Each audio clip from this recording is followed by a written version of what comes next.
Welcome back. I'm François Picard. It's what had been feared. At least 2 explosions near Kabul airport late afternoon.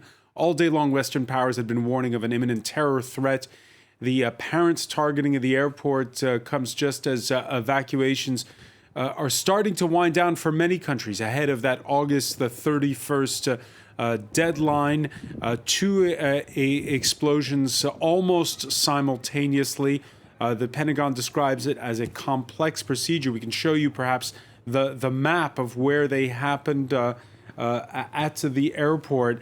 And those explosions followed, say our correspondent Catherine Norris-Trent, by the gunfire that she heard in the vicinity. Those you could see here, it was between that civilian and military zone that it happened. The Taliban have denounced the attack themselves. And at this point in time, we're still trying to piece together more. Peter O'Brien has the story.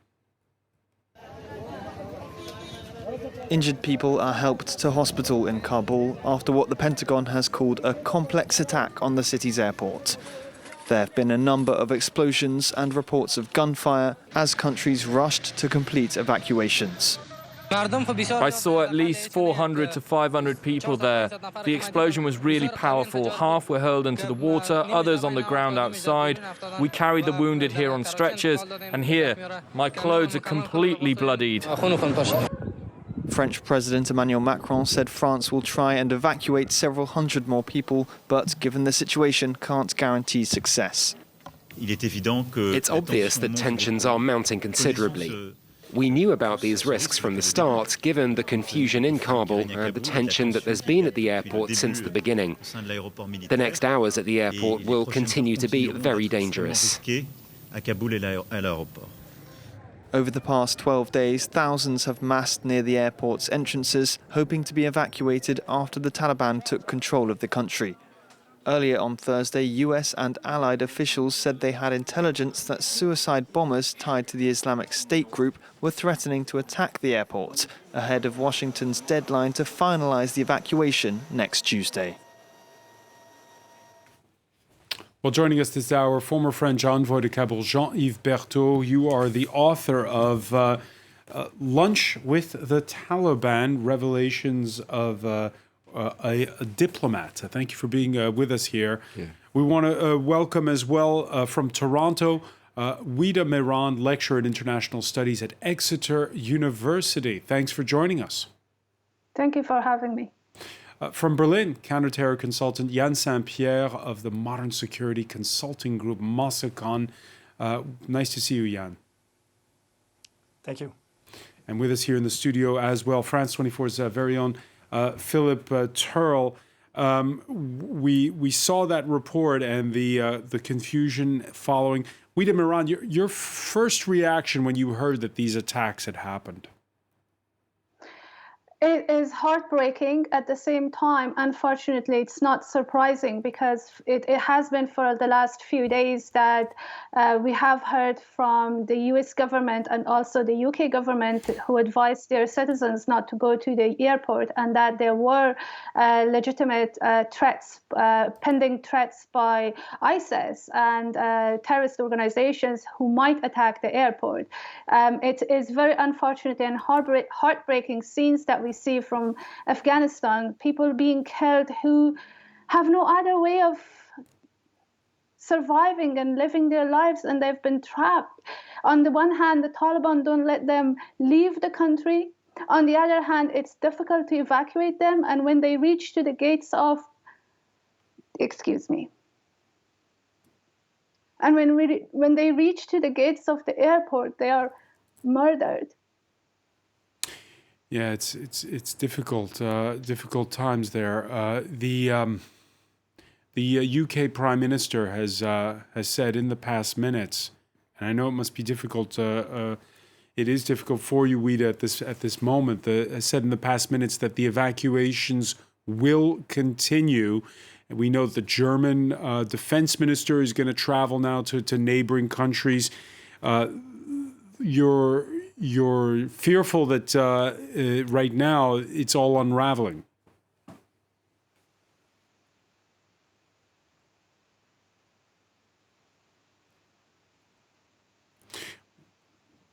Was the question directed towards me? Sorry. Ouida Moran, it's another added moment of tension that we're living through right now for you.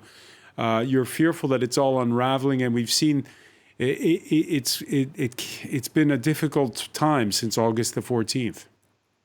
It has been extremely difficult times for Afghans, and particularly those who are their lives at imminent threat by the Taliban.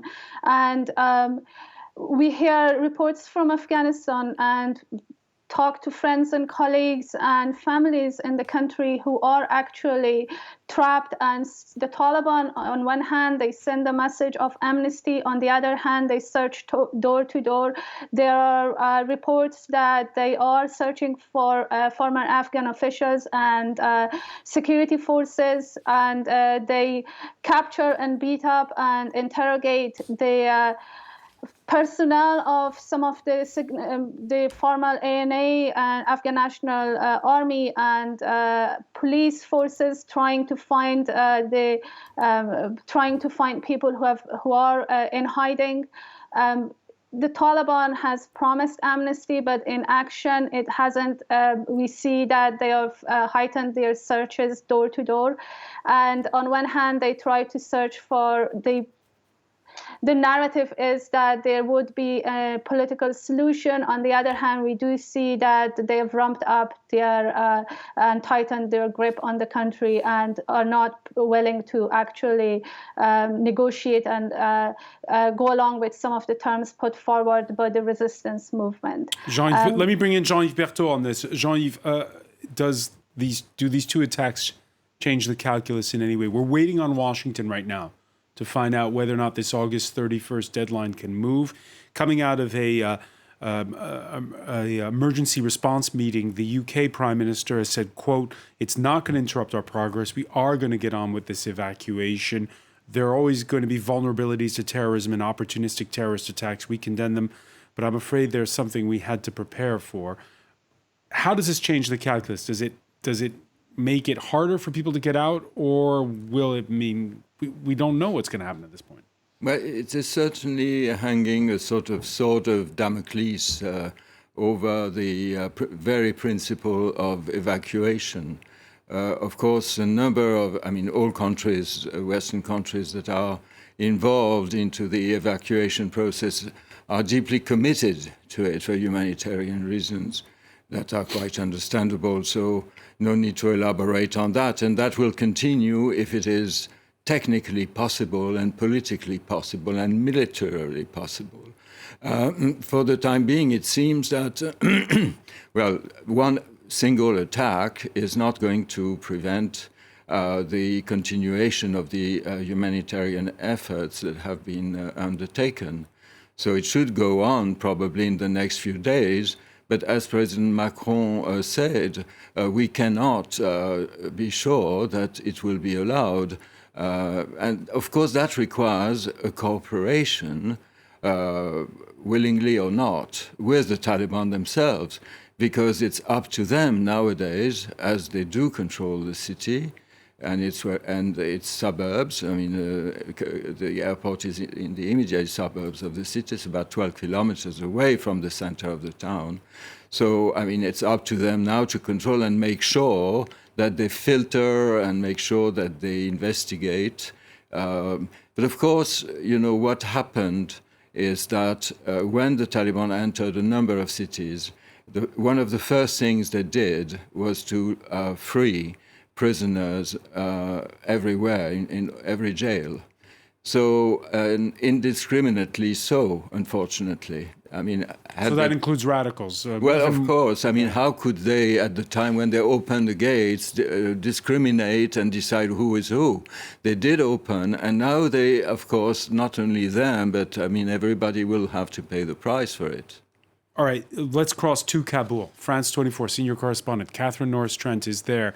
Catherine, since the last time you and I spoke, and we'll go over again what you witnessed earlier, we've had the statement from the Taliban denouncing the attack. We've also had one official telling the Turkish news channel Haberturk that the explosions took place, quote, because of the presence of foreign forces. Yeah, the Taliban spokesman has taken to social media saying not only that they condemn this attack, but also saying, and I just want to underline that this is what the Taliban spokesman is saying, this is by no means confirmed information, you know. Everyone is still investigating what happened here. The Taliban spokesman saying that this took place in an area which the U.S. forces had under control. So very much putting the ball in their court, putting the blame on them. Again, that is what they have said. We're hearing other reports that suggest that not only may there have been U.S. soldiers injured, but the Wall Street Journal has got a source saying that some may have died. So again, that information just coming through at this stage. Very, very difficult to establish those facts. There's claims and counterclaims. We're looking to collect all of them together and bring them to you. But the situation we're hearing in hospitals in Kabul is absolutely desperate. Dozens and dozens of people arriving injured. People in a critical state, some of them dying on arrival. It looks like the death toll is going to be very high and a large number of people injured. There's real desperation in the streets of Kabul and just such horror on the streets today. Yeah, and you were describing earlier the state of tension. We were just looking at those images that you and our France 24 crew filmed in the side streets near the airport. Right after the attack. Catherine, when you take a look at the situation now, we spoke an hour ago. Have things quieted in any way? The streets here in central Kabul sound quieter than they did before. There are fewer horns blaring. I haven't heard shots being fired in the air for quite some time. I can hear the buzz of military jets still flying overhead. Not sure whether they're coming in or going out, but there's certainly activity up there in the airspace above Kabul. And usually at this time of night, there is still quite a lot of activity. We've seen in the past few days at least, you know, quite a lot of noise on the streets until quite late. It's notably quieter now tonight. So people clearly staying off the streets, being made to get off the streets, it's unclear. We're back in a safe compound now, so not planning to go outside again tonight so far to investigate, just trying to keep abreast of the latest reports from different sources. But earlier we just saw such scenes of panic, as you can imagine, you know, crowds rushing to get away from the area, badly injured people being carried away, some of them in people's arms, some of them in wheelbarrows in those side streets, some of them blood on their clothing. I mean, just horror. It had been predicted, there were warnings that this could happen, and of course that turned into a very tragic reality. All right, and Catherine, you were saying the Wall Street Journal reporting about U.S. casualties, a U.S. source telling the Reuters news agency that U.S. troops believed to be among those killed in the Afghanistan attack. We don't have a firm number. Before I turn to Yann Saint-Pierre, Catherine, let me ask you again, just to describe for our viewers what you heard immediately at the time when it all happened. So I was in the vicinity of the airport, not quite at Abbey Gate itself, but some distance back, and we heard an explosion, an initial explosion, followed by gunfire, which sounded quite sustained. It didn't sound like, you know, the shots we've become used to in a strange way of Taliban fighters shooting into the air to try and disperse the crowds. This sounded more serious than that. And then we saw people starting to panic on the streets. And a short time later, we heard a second explosion, somewhat dimmer from where we were standing, so perhaps in a slightly different location, though still very audible indeed. And then we saw the waves of panic growing bigger as people started carrying injured people, and some of them very badly injured, perhaps already dead, through the streets to the hospitals, and then everyone trying to desperately get away from there. Also, Taliban fighters looking extremely tense. It's been tense in this city for the past week, for the past few days, but this was another level of tension.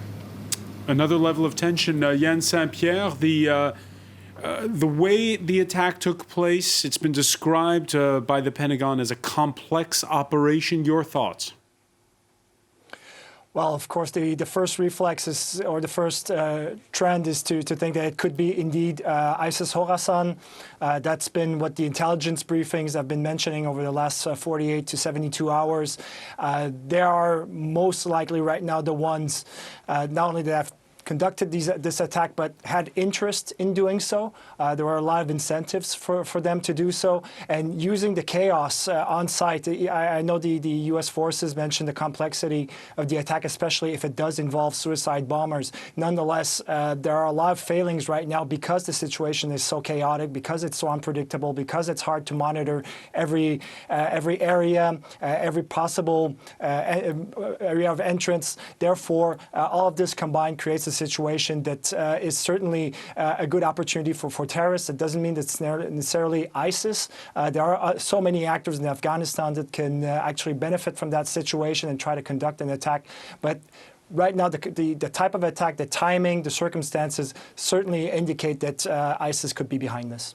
Again, remind our viewers what distinguishes ISIS from the Taliban, who are, after all, an al-Qaeda affiliated group. Well, it has a lot more to do with the ideological interpretation of Islam. What ISIS Khorasan, their followers do, a lot of them are former Taliban themselves, especially from the southeast region and also from the southwest region of Pakistan.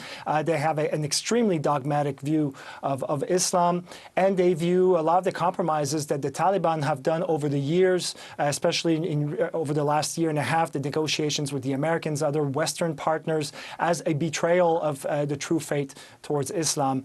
And therefore, it's not compatible with their view.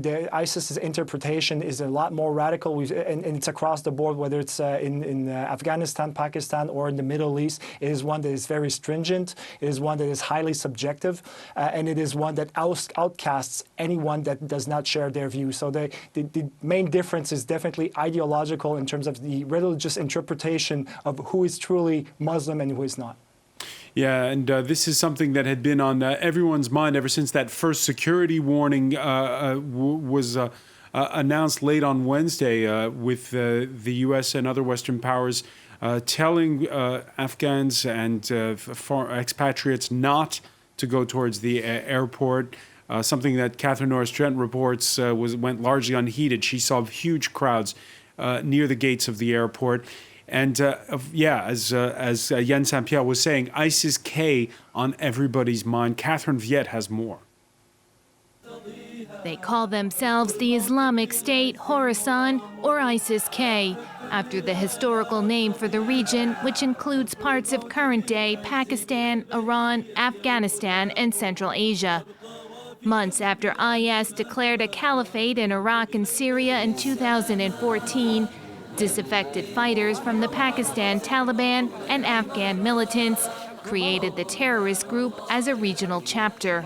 The Islamic State established itself in Afghanistan, counting on those who were disappointed by the Taliban. Some very known military commanders vowed allegiance to the Islamic State, which gave them a foothold in Afghanistan. They were formally acknowledged by IS central leadership after establishing a foothold in Afghanistan's northeastern provinces of Kunar, Nangarhar, and Nuristan. They're a sworn enemy of the Taliban, whom they consider not hardline enough in their views of Islamic rule. They suffered heavy losses during the Taliban takeover, and recent estimates by security experts put their figures from 2,000 active fighters to as low as 500. UN and U.S. military assessments believe ISIS-K fighters now largely operate through covert cells based in or around cities. Still, they've managed to carry out a number of high-profile attacks in the country. Already conducted many attacks in Kabul, many deadly attacks using bombed cars, using IEDs, using suicide bombers, and even bombing with rockets, like the latest attack against the presidential palace before the takeover of the Taliban. It was the Islamic State who did it. Last November, they targeted Kabul University, and they are also believed to be responsible for a horrific attack on a maternity ward in a predominantly Shiite neighborhood in the capital, home to the Hazara minority. 16 women and 2 babies were killed. In May, a car bombing killed 80 schoolgirls. Despite not holding any territory in the region, a UN report concluded the group remains active and dangerous and is seeking to grow its ranks with jihadists and those unhappy with Taliban rule. Jean-Yves Berthaud, we haven't had a claim of responsibility. Again, remind our viewers of that. So we don't know if it's ISIS-K, and Yann Saint-Pierre telling us as much to be cautious at this point. But you have these various stripes of radicals inside of Afghanistan. So now, what do you do when you're the West? And you've got to perhaps negotiate an extension for that August 31st deadline. And you have, on the one hand, this attack. Is it directed towards the West? Is it directed towards the Taliban? Well, obviously, they tend to reach two aims at the same time. Well, the first one is, as foreigners are still massed there, they intend to hit them. That's one thing. But also, they want to show that the Taliban can nothing against them, and that they managed to do that. So what kind of response do you expect from the Taliban? Well, the Taliban, first of all, they will need to start organizing themselves, because so far they haven't even started. Well, both the Shuras, the council coming from Quetta and from Peshawar, arrived in Kabul a week ago now, a little less, and they have started talking together, but we don't see something like a government and the structure of an administration. Nobody goes to administrations. Offices are closed, not in all administrations, but in many of them. So that, of course, they will have to sit and decide who is doing what. Because so far, it seems it's total chaos. The sort of a chaos that we see at the airport, it is a chaos in the administration and the higher hierarchy of their apparatus. And if it is confirmed that there are U.S. soldiers who've been killed, how does that change things? Well, that will be one more casualty. I mean, the last ones, fortunately. What kind of response would you expect? Well, I mean, the problem is that we have many reasons to believe that the Taliban did not do that, because it's not their interest to do that, of course,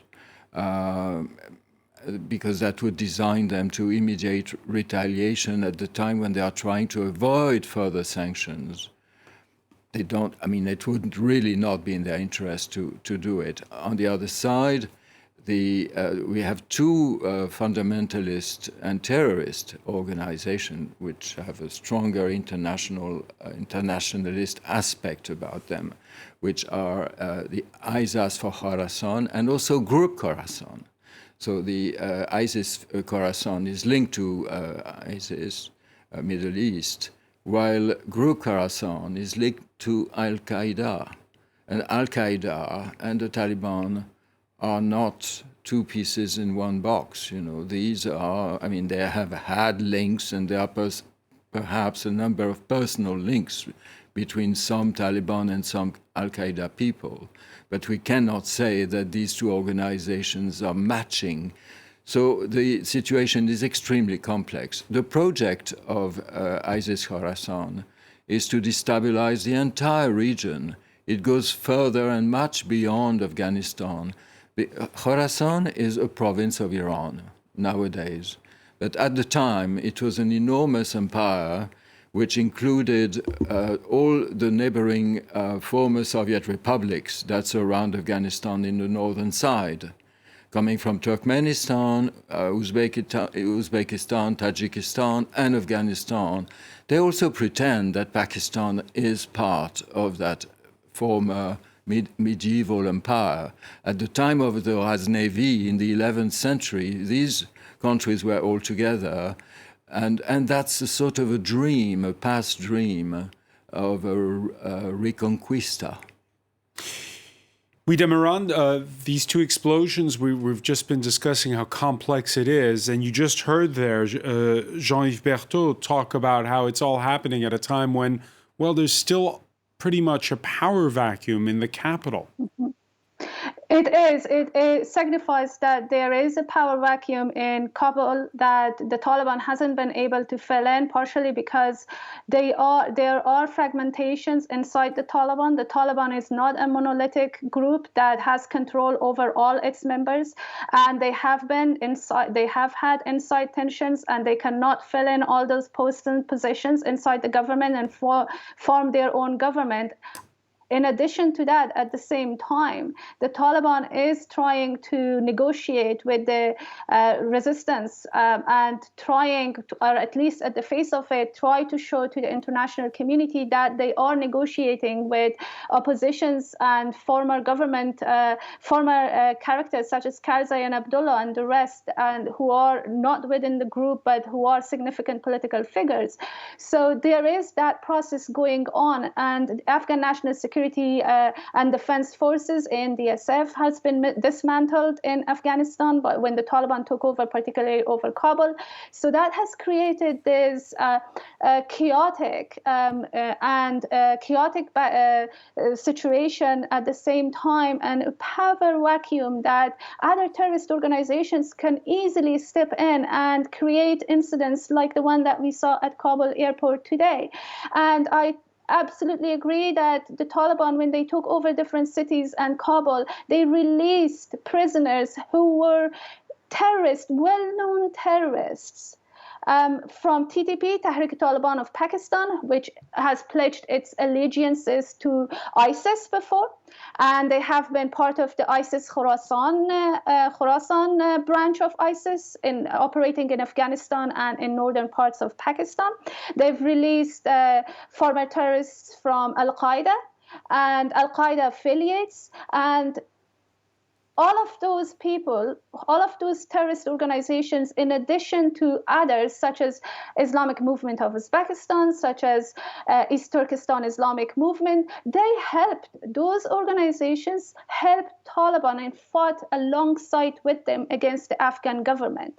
Will they get a chunk of power, and do they see the current government, if the Taliban forms that government, do they see that acceptable to them or not? And if it isn't, what kind of challenges do they pose? The challenges that we saw today at the airport, and creating that environment, chaotic environment that terrorist groups can operate. And what do? It's the question we're all asking, Wida, particularly if it is confirmed that there are U.S. soldiers killed. How does Joe Biden, how does Boris Johnson, how does Emmanuel Macron, how do they respond? That is a tough question. I cannot really predict Joe Biden's next movement, because any expectations that we had from President Biden after President Trump signed that withdrawal deal with the Taliban, expectations were from President Biden to handle and manage the whole peace process in a responsible manner. And nobody expected that the Taliban would actually take over Afghanistan in this manner, that they come into power and then the US and allies ask for Taliban support and permission for a safe passage. And if Who would have expected this? Yeah. And at this point, Joe Biden, so far from his narrative and his speech, he sees this whole fiasco as a success. If he sees it as a success, if his administration still stands there, defend their actions, which led to what we have seen in Afghanistan right now as a success, I quite frankly, I don't have much expectations. Well, we have breaking news at this point, which certainly will not make it a success. And I'll put it to you, Yann Saint-Pierre. The Reuters news agency has sources telling him at least 4 U.S. military personnel have been killed, and the Associated Press saying several Marines killed. The Associated Press, which is also reporting, Jan, that it was 2 suicide bombers in those attacks. At least 4 U.S. military personnel killed. What does that change?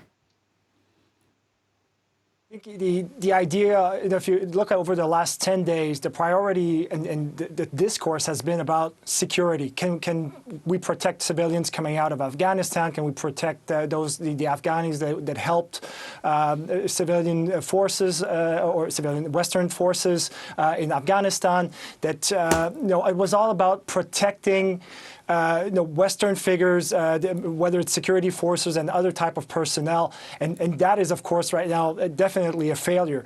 I think, however, that this is a bit too far. I think it'll be turned into something as casualties were unfortunately expected. It was part of the insecurity that was expected, and so on. I think there's going to be a way that this is going to be turned. However, part of the discussion over the last few days over the terrorist threats, not only for Kabul but for Afghanistan as a whole, has been, okay, do you make a deal with the devil? Is this a case where the enemy of my enemy is my friend?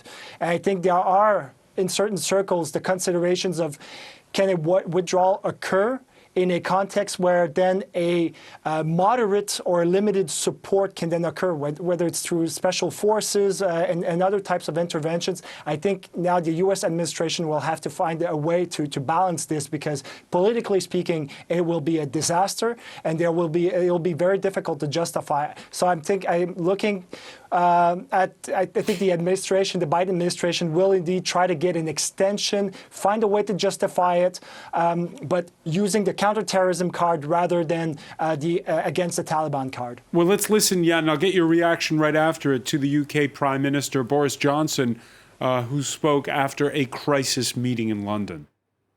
Move into the second phase, where clearly we want to work with other partner countries in the G7 and others, in NATO and others, to engage with the Taliban, to try to get a political process going that gives a more inclusive future, an inclusive and representative government for Afghanistan, and one that commands the loyalty and support of the people of Afghanistan, because you can see from this attack that is not going to be easy. Yann Saint-Pierre, your reaction? Pretty much as expected. A lot of this was leaked. Those intentions were leaked the last few days, especially following or even just before the G7 meeting. This is really about trying to find a way to save face, get other partners involved, whether it's Iran, Pakistan, the Turkmenistan, and even more broader. And on that score, Jan, the German foreign minister has announced he's going to be traveling to Tajikistan, Uzbekistan, and Pakistan. Can you tell us, for our viewers, what that means? Well, the German alternative over the last 3 days has been, okay, if a military operation isn't allowed, if safe passage isn't allowed by the Taliban following after August 31st, are there alternatives? Is there a way to create a civilian alternative, a civilian-led alternative to this? Now, one of them was trying to use Kabul airport as a civilian operation to get people out. The other one is to say, if you can get out of Afghanistan using other means and going through other borders, please do so. And this is the setup. It's essentially trying to get the local partners, all of Afghanistan's neighbors, to join in, to try to mitigate the refugee flow going into Iran, going to Pakistan, while at the same time creating a containment zone, a sort of buffer zone where the evacuation can still be conducted while easing the pressure on Kabul. And this is the alternative that Germany has been definitely pushing hard for over the last couple of days, when Joe Biden again reaffirmed that they were not looking to extend the deadline of August 31st. And so there was a mad scramble. I think we're seeing some of those moves being made right now to try to find local partners that can try to create this containment area in terms not only for the refugees, but in terms of the threat level coming out of that area. Jean-Yves Berthaud, is that a realistic alternative? I find it a bit difficult. You know, the borders have been secured, perhaps by the Taliban, perhaps better than they have done the city, the capital city. So it will not be easy to try and exfiltrate people towards, the northern countries that have been mentioned, for instance. Unless some camps could be perhaps organized nearby, near the borders. But we have to consider that one of the biggest constraints we have in Afghanistan is the geography. These mountains, the mountains of the Hindu Kush, that is barring the country in two parts and make it almost impossible, especially in the winter season that will start soon. I mean, the snows will start in a couple of months. And so there will be about 6 months in which the country will become very inaccessible, I mean, from a region to another, and inaccessible. So I'm not very optimistic, as for chances. I suppose that the evacuation process will probably need to come to an end as soon as possible for technical reasons and for security reasons of all these people there. Yeah, it's a heartbreaking situation, Philip Turl, and the French president on a trip to Ireland earlier was asked about this. He was, and he first of all said that the situation in Afghanistan had deteriorated sharply over the past few days. It's no secret that France has also warned about the threat of a terrorist attack along with the Australians and the British, saying that there was a very high possibility that a terrorist attack could be carried out within the next few days. Well, those terrorist attacks have now taken place. A big question everybody is asking right now is, are there going to be other terrorist attacks? France has said that it has citizens and Afghan workers who are lined up in buses outside the airport compound waiting to be evacuated. 20 buses are there, and President Macron said that he now is beginning to doubt whether those buses with the people on board are going to be allowed into the main part of the airport, and whether the people who have all the right paperwork to come to France are going to be actually allowed to get on planes to come out of the country.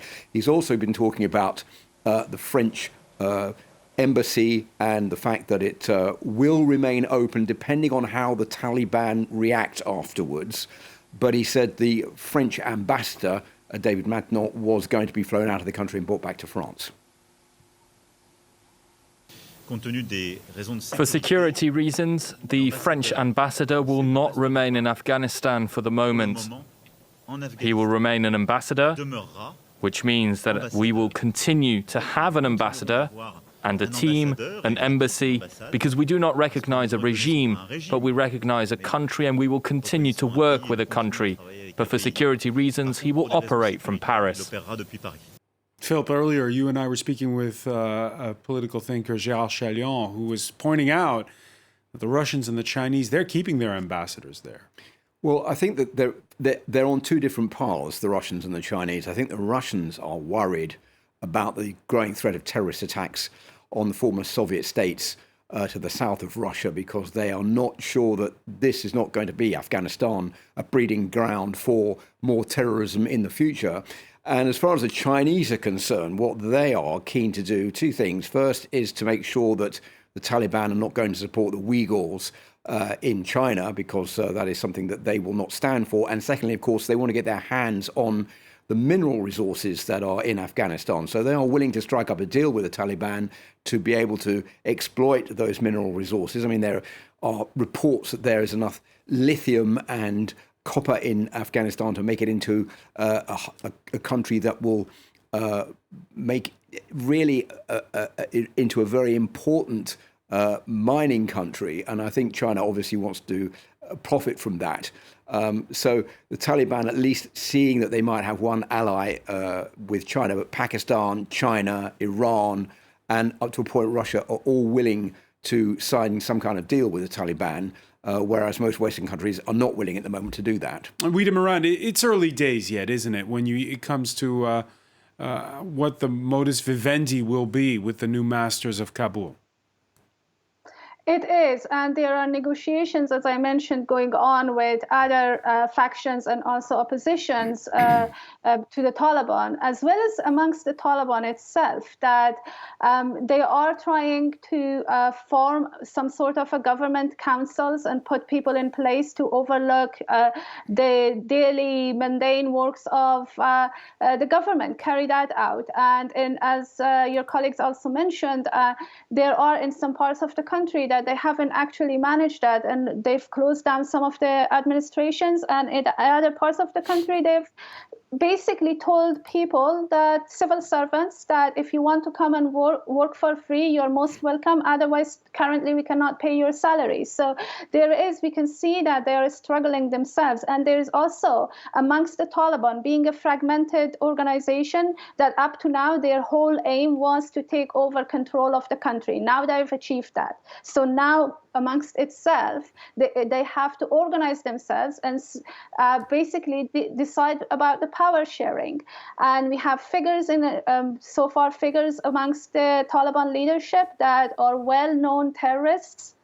Khalil Haqqani, for example, there is a $5 million bounty on his head by the U.S. Department of Treasury. He's on the blacklist for the UN and the U.S., to name two of them.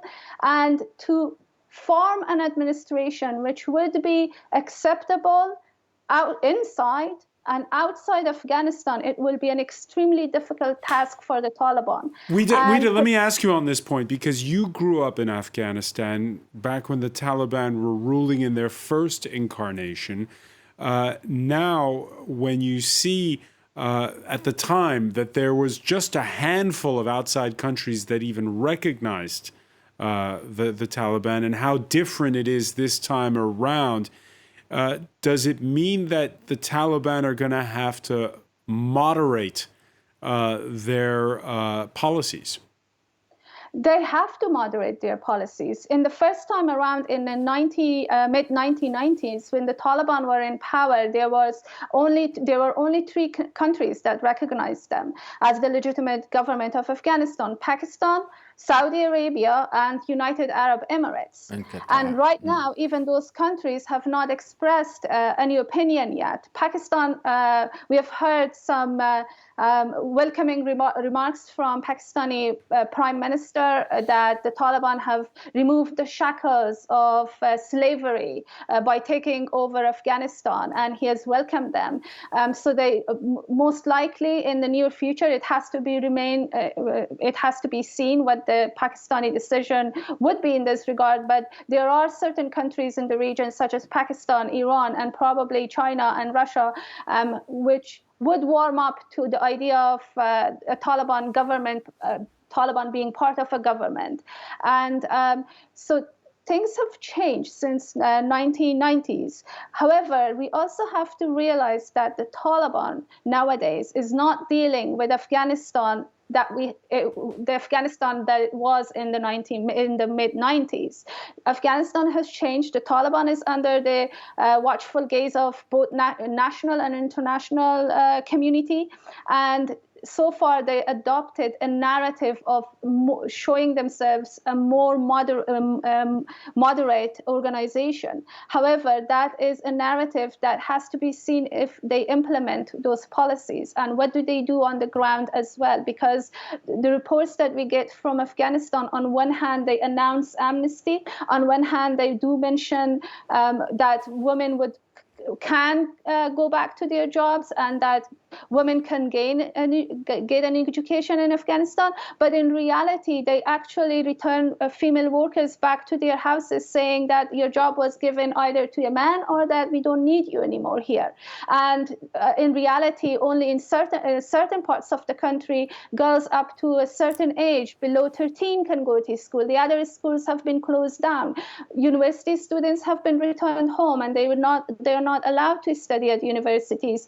So the Taliban right now, whoever is the Taliban leadership in power in Kabul, has a very difficult task of keeping that balance. If the Taliban starts caving in more and more to the demands of the international community, they do know that there are other groups formerly aligned with them, and there are other groups who, for the same reason that the Taliban political leadership started negotiating with the U.S., they joined other groups such as ISIS. They do know that they will be under threat by those organizations as well, that the other terrorist groups would also be against a more moderate Taliban. At the same time, we do have the northern parts of the country, and also in Panjshir, that resistance being formed, that they do want to form an inclusive government in Afghanistan. So it is a very complex situation. Yeah, and to reach that balance of power would be extremely difficult for the Taliban. Let me just bring in Jean-Yves Berthaud. When you hear Ouidah describe there the current uncertainty inside of Afghanistan as to how that power coalesces within the Taliban, when you see what's happened with these two blasts, again, it's now been confirmed by by U.S. authorities that there are U.S. Marines who've been killed, and Reuters news agency saying at least 4 military personnel are dead. Is the West out of the game for good? Or is that too in flux? Well, it's a very difficult situation to go through, and but we will manage. We have known situations that were worse in the past in many times of our history. So I would think that we will, as soon as the Taliban manage to reach an agreement between themselves and form a government, we will have to talk with them, and we will find ways to see whether they can accommodate as far as human rights are concerned, because that's, of course, very important, and the women's condition and so forth. And try to understand where they go, because as far as we have reached now, we don't know. There are too many uncertainties. So, I mean, there is what they claim, and we hear here and there that, well, they are doing things that are not appropriate at all. At the same time, those who were fearing a bloodbath upon their arrival in Kabul have realized that there was no such bloodbath. There were unpleasant incidents all around, but it was not a sort of an organized massacre of the Kabuli population. So I suppose we will need a few weeks to see a new recomposition of the kaleidoscope. A few weeks, but we're wondering as well, Yann Saint-Pierre, about the next 24 hours. And in particular, we heard our correspondent Catherine Norris-Trent describe the fact that she could hear activity in the air, but will those flights be resuming in the morning? Are they still going on right now? How do you secure that area around the airport? What will Friday bring us, Yann? I think we're seeing it at two levels. Of course, we know that Germany, France, the Netherlands, Canada, and many other countries that are taking part in the airlift have said that most of their citizens or the people that want to take out of Afghanistan are out, that they've completed their missions. They're already beginning the retro planning, which is essentially the winding down of the operation. The Americans and the British have said they're moving forward. I think right now it's literally all about Tuesday. It's all about the August 31st deadline. What can be done? How can you maximize the evacuation, the people coming out, while without necessarily having to send additional personnel, which is the complicated aspect? Can you secure the airport in a better way to facilitate the evacuation? It's literally a race against the clock for the next 4 days. I think this is the primary focus, while in the backdrop, can negotiations advance enough to secure a certain degree of safe passage that at some point could release a degree of tension and facilitate the evacuation. But right now, it's all about the operation, the evacuation, the politics, as my colleagues on this panel mentioned, will follow suit, but in later days and later weeks. The politics, and the politics includes how you respond to the killing of U.S. service people. Yann, ever since the first Gulf War back in 1991, public opinion expects 0 casualties when they go to a dangerous place. Absolutely. The difference is this time it's about going out. People already in the U.S., if you look at a lot of the surveys, people are very ambiguous as to how they feel concerning Afghanistan. Those who fought there, of course, very angry. The population itself, the so-called forever war, they've had enough of it. So it's one of those things where, was it the Taliban? If it's not the Taliban, which is the main issue, well, then it becomes a counterterrorism issue. That means that we're still talking about the war on terror 20 years later. That provides another layer of politics that changes the dynamics of it all. And I think this is the card that the Americans will use right now. I do not expect them, even if unless the numbers are very high in terms of American casualties, likely double digits, then they would probably react more forcefully. But I think right now, it was mentioned earlier in this program, they're expected casualties, even if you try to limit them. And I think at this point in time, it's going to create a very difficult political situation. But I think within the circumstances of the evacuation, an additional military operation to, let's say, respond to this attack, I don't see it being viable for at least for a few weeks. One final question. I'll put it to Ouida Moran. We heard, and again, it's heartbreaking, Jean-Yves Berthaud saying not everyone who wants to get out is going to be able to get out. So what do you do if you're an Afghan right now? It is extremely difficult situation because people who try to get out, we have seen the situation and how difficult it is to get out. Some are in hiding in Afghanistan right now. They're waiting for the situation to calm down and probably in the future get out of the country. Some Afghans who tried to enter Iran without the proper documentation, they were sent back to Afghanistan that they need to get a visa and then enter to the country. Getting a visa is extremely difficult. Pakistan has at least closed some of its borders with Afghanistan and has not been allowing refugees in some parts to enter Pakistan. It is very difficult to secure a visa for other countries such as Turkey or Tajikistan, Uzbekistan, and Turkmenistan as well. And there are people who are trying to get emergency visas to India to get out of the country. It is a situation of chaos. People are trying to leave and they are desperate about leaving and they find it extremely difficult to leave the country. That is what is happening on one hand. On the other hand, the Taliban spokesperson has been vocal about its stance on Afghans leaving. They've been saying that they do not want Afghans to leave Afghanistan and that they do need this human force inside the country, which I do believe that they do need all of those skilled and abled Afghans to remain in the country, because with that population also leaves the hopes of a better future for Afghanistan. However, they cannot take those people hostage inside Afghanistan. People should be allowed to leave and there should be a safe passage for them to leave if they want to leave the country. Either way, it's a quandary. Ouida Moran, many thanks for joining us today from Toronto. I want to thank Yann Saint-Pierre for being with us from Berlin. Jean-Yves Berthaud, Philip Turl. Full coverage of events unfolding in Afghanistan on our website, france24.com. Bye for now. Thank you.